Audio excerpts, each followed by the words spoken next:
Buen día, soy Carlos Díaz, residente de segundo año de Medicina Familiar, y el día de hoy vamos a hablar sobre padecimientos que requieren intervención quirúrgica como circuncisión, hernias, labio y paladar hendido. Como objetivos es describir las patologías de intervención quirúrgica, como ya las describí, de circuncisión, hernias, labio y paladar hendido, así como la epidemiología, referencia y tratamiento oportuno de las mismas. Para esto vamos a iniciar hablando sobre el labio y paladar hendido.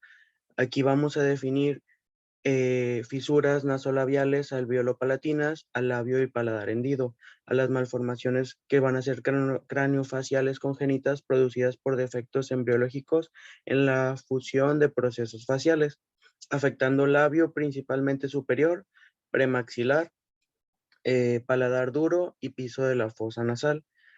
Estos van a presentar síntomas caracterizados por alteración en el mecanismo de la respiración, la deglución, el lenguaje, la audición y la voz.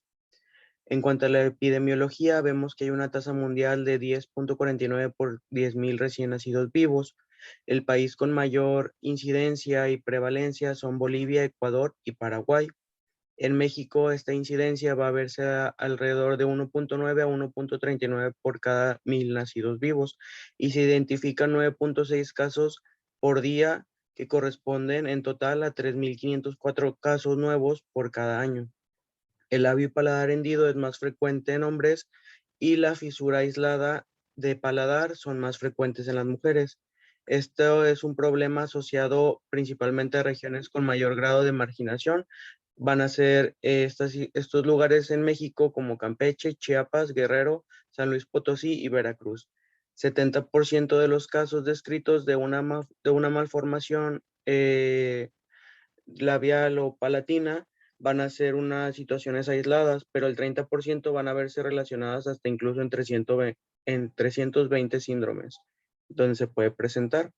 Factores de riesgo pues van a ser multifactoriales, uso de anticonvulsivantes durante el primer trimestre del embarazo como fenitoína, antecedentes de historial de abortos recurrentes, edad materna de riesgo, también puede ser diabetes una situación que presenten como factor de riesgo, consumo de alcohol, tabaquismo, uso de pesticidas, radiación ionizante o antecedentes de familiares que presenten el diagnóstico. En cuanto a la etiología, es una malformación craneofacial congénita que se produce por la falta de fusión parcial o completa de los procesos faciales embrionarios durante las primeras semanas del desarrollo. En la cuarta semana del desarrollo embrionario inicia la formación de la cara, formado por 5 procesos faciales: frontonasal, 1, 2 procesos maxilares y 2 procesos mandibulares. El proceso frontonasal forma la mitad superior de la cara, el septum nasal, el filtrum labial, en la premaxila y el paladar duro anterior. Los procesos maxilares forman la mitad superior de las mejillas, las porciones laterales del labio superior y el paladar posterior. Los procesos mandibulares van a formar la mandíbula y la mitad inferior de las mejillas y la parte de la lengua. Las placodas nasales van a formar rebordes en forma de hendidura llamados procesos nasolabiales, procesos nasales. En cuanto a los síndromes asociados, pues vamos a ver que pueden verse relacionados con un síndrome de Van der Wood, Strickler, de lesión del cromosoma 22q11 o síndrome de Treacher-Collins. En el de Van der Wood es un trastorno autosómico dominante y la forma más común va a ser de hendidura, la forma más común de hendidura sindromática, y va a representar 1 a 2% de los casos. El de Strickler es un trastorno autosómico dominante caracterizado por facies plana, miopía y displasias espondiloepificiarias. En cuanto a la deleción del cromosoma 22q11, van a verse efectos cardíacos acompañados de este padecimiento, hipoplasia tímica y alteraciones pues, de las redes velofaringias. En el síndrome de Treacher-Collins, este es un trastorno autosómico dominante con rasgos faciales característicos que influyen en las fisuras palpebrales inclinadas hacia abajo y micrognatia, con orejas displásicas y sordera. En cuanto a aquí está, el paladar primario, pues vamos a dividir o anterior, va a estar constituido por la premaxila, el septum nasal anterior, el labio y el paladar duro, que se localiza por delante del agujero incisivo, y el paladar secundario posterior, que está por detrás del foramen incisivo y va hacia la úvula. El cuadro clínico que van a presentar va a ser disfagia, pues al no poder sellar la cavidad oral, afectando succión y deglución, incluso pudiendo llegar a expulsar alimento por la nariz, dificultad para la ganancia de peso, otitis media de repetición e hipoacusia, agenesia, fisura o duplicación de los incisivos maxilares, voz nasal al hablar por la ausencia del piso nasal que proporciona una cavidad adecuada para la transmisión de la voz. Para evitar las otitis medias de repetición, pues se solicita, se pide a las madres que hagan lactancia materna de forma que el paciente esté sentado frente a ellas y esté succionando la mama para que no se esté yendo hacia el conducto auditivo la leche y esté causando estas otitis de repetición. Y es la técnica que se solicita para este tipo de diagnósticos. Para el diagnóstico, al momento del nacimiento, pues generalmente va a ser un defecto evidente y vamos a ver desviación del filtro respecto al eje vertical de la cara del paciente, que se orienta a la narina alterada, la punta de la nariz se va a abocar hacia el lado que no se encuentra afectado. El diagnóstico prenatal, pues desde la semana 13 de gestación por medio de ultrasonido puede ser evidente. Mien- eh, Mientras más cerca la fecha del parto, pues más evidente el defecto anatómico y pues va a ser más detectable una fisura labial que palatina porque pues es difícil también que el bebé pues tenga la boca abierta para poder hacer el diagnóstico. Por eso se evidencia más el labio. El tratamiento pues va a ser por base de un equipo multidisciplinario destinado a resolver los problemas clínicos, estéticos y sociales que presenten. Cirugía maxilofacial, palatina reconstructiva, odontología para las prótesis y tratamientos de ortodoncia, periodoncia e incluso estomatología que requiere a los pacientes. Foniatría, otorrinolaringología y genética para generar un consejo a los padres y del paciente cuando quieran para el paciente cuando quiera tener un embarazo, pediatría y neurología. Todo esto pues ya enfocado a distintas edades en donde se pueden presentar las intervenciones. Abordaje quirúrgico en 3 tiempos, que es lo que generalmente se va a ver en estas intervenciones. En los 3 a 6 meses de vida, se aborda una reconstrucción del labio afectado, al año la reconstrucción del paladar y en algunos casos la cirugía tiene un seguimiento a 2 o 21, entre los 2 y 21 años de vida. La guía de práctica clínica nos dice que el cierre del paladar blando va a ser después de los 6 meses y el cierre del paladar duro entre los 11 y 18 meses. Se realiza una palatoplastia entre los 2 años, antes de los 2 años, y el paciente con paladar hendido va a tener una valoración por otorrinolaringología para determinar la necesidad de realizar una miringotomía.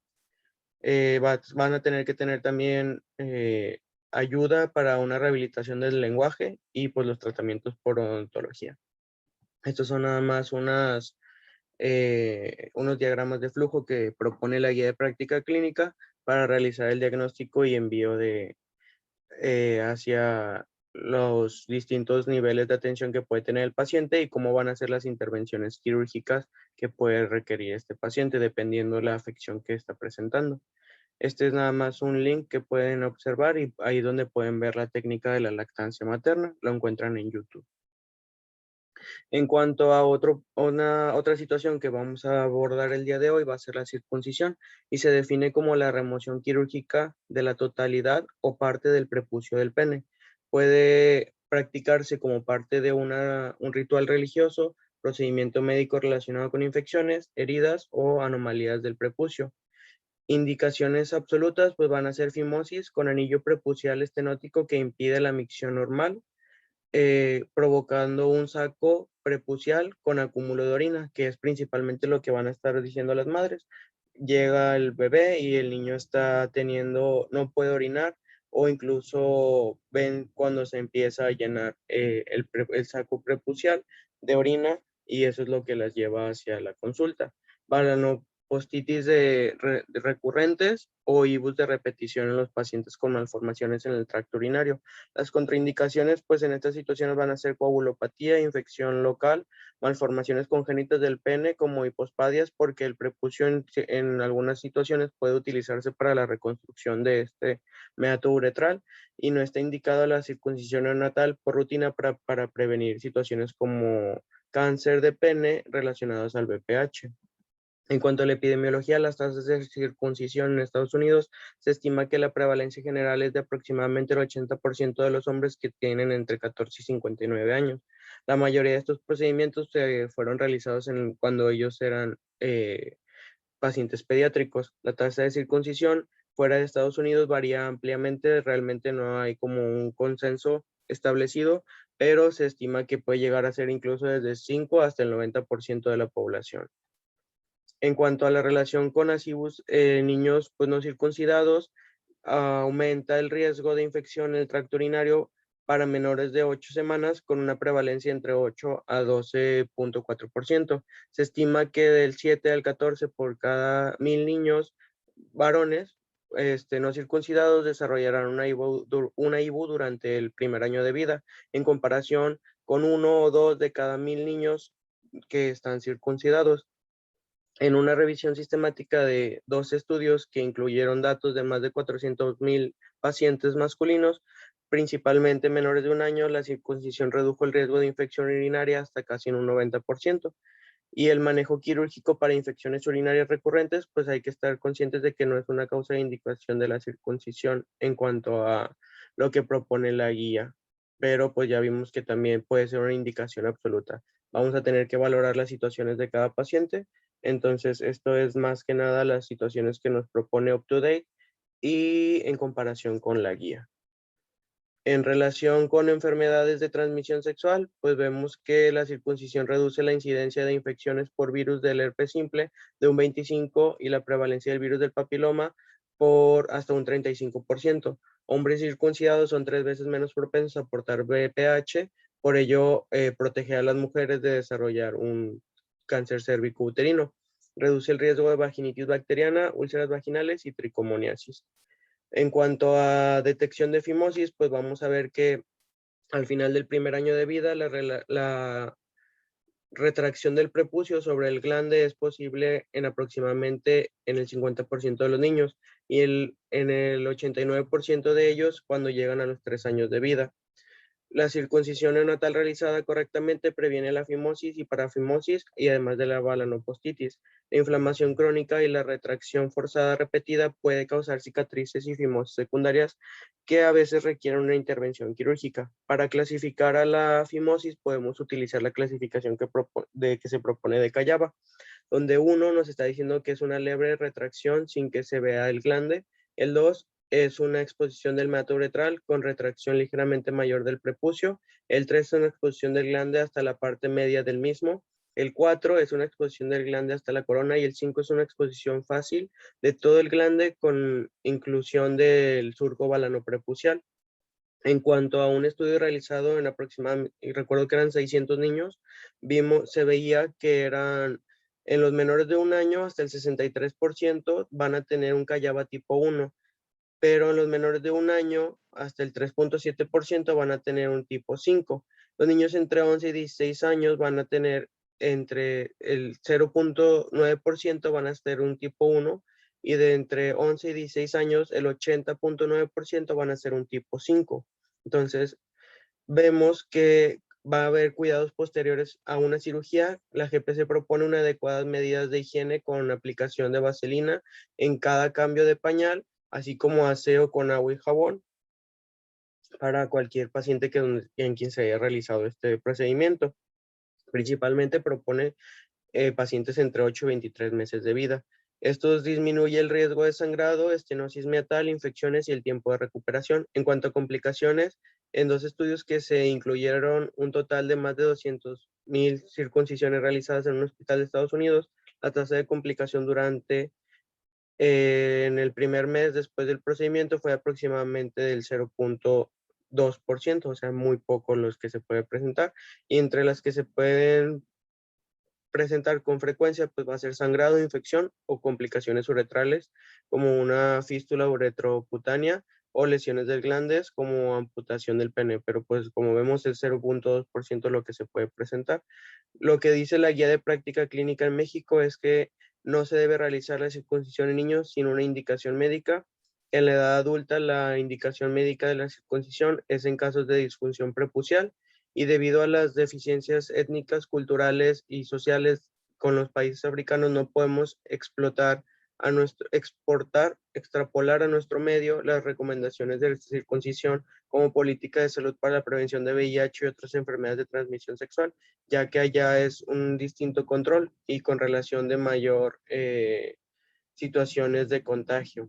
Por eso es que lo menciona. La población masculina deberá conocer que la circuncisión solo confiere protección contra el VIH y otras enfermedades de transmisión sexual, que debe estar informado de esta protección aumenta la práctica del sexo seguro. Aquí, pero pues todo eso también se ve relacionado con uso de preservativos y esas otros los métodos de barrera de anticonceptivos. En cuanto a la hernia umbilical, se define como un abultamiento alrededor del ombligo que puede contener epiplón, parte del intestino delgado o grueso. Es un defecto del cierre de la fascia abdominal que permite la protrusión del contenido intestinal a través del anillo umbilical y se identifica a partir de la segunda semana de vida después de la caída del cordón umbilical, secundaria a un defecto del cierre del anillo umbilical.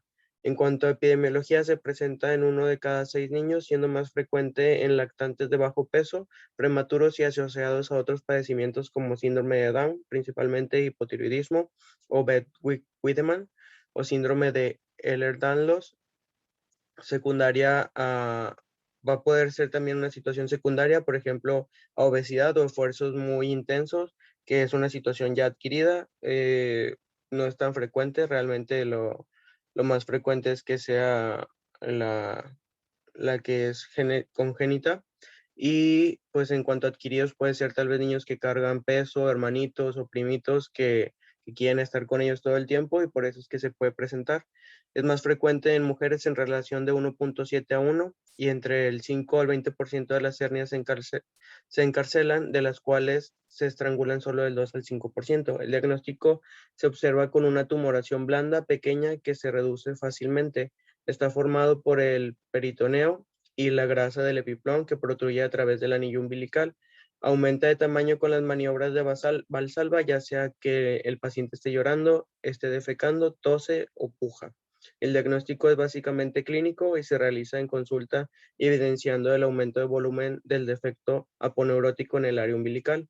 Importante estimar el diámetro del defecto del anillo umbilical, ya que los superiores a 1.5 pueden requerir una resolución quirúrgica a partir de los 2 años de edad, ya que la probabilidad de cierre de de que sea espontánea es muy escasa.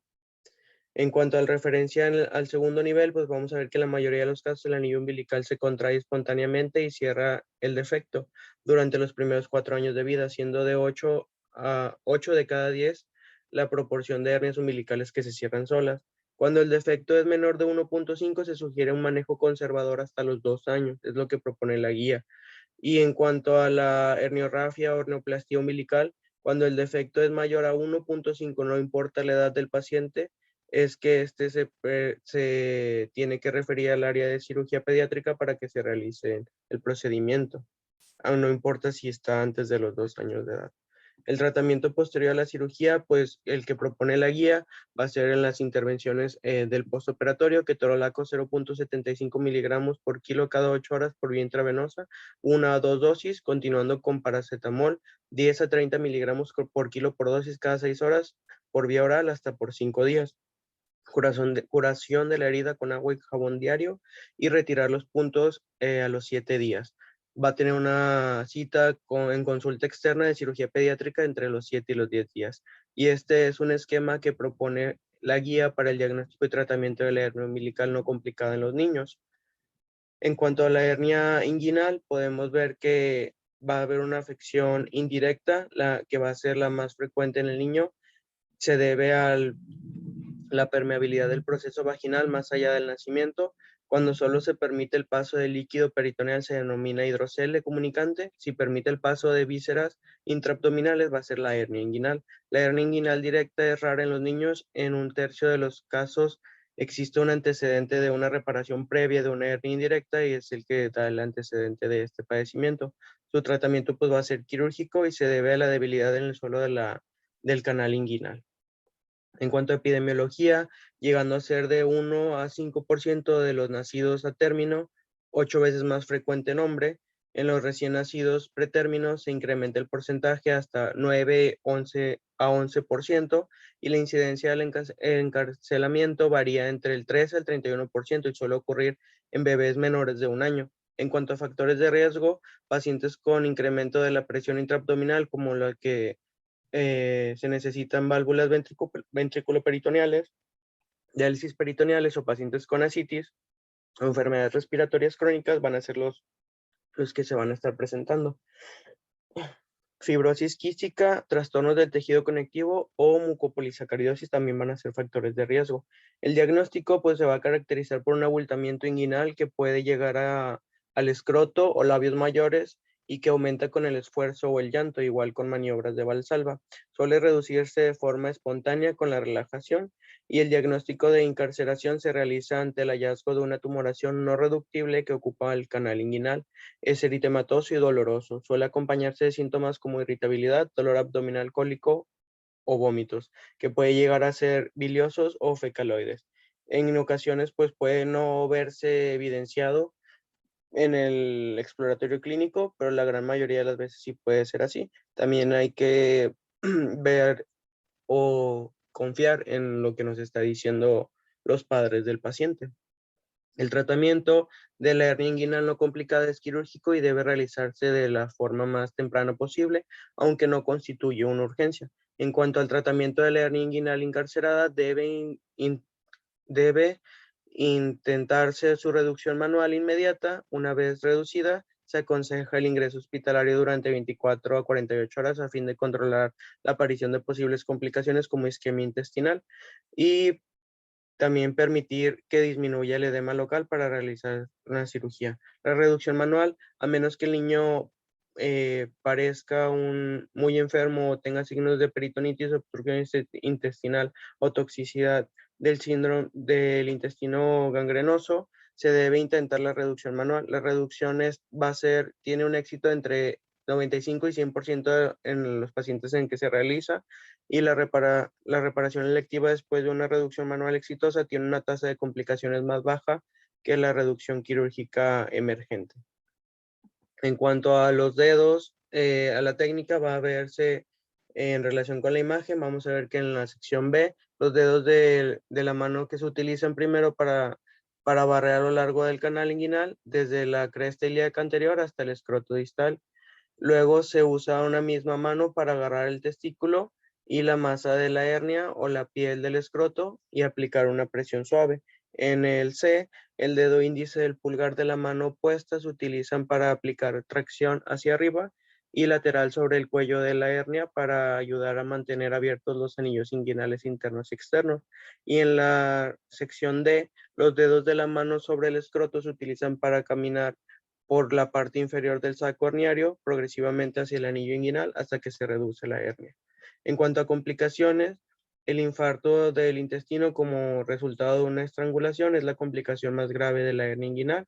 El infarto puede ocurrir dentro de las 2 horas posteriores al encarcelamiento y después de la reparación quirúrgica de una hernia inguinal existe un riesgo de recurrencia que varía hasta el 6% y ocurre en varios momentos después de la reparación inicial. Y pues bueno, esta es la bibliografía de la cual se obtuvo la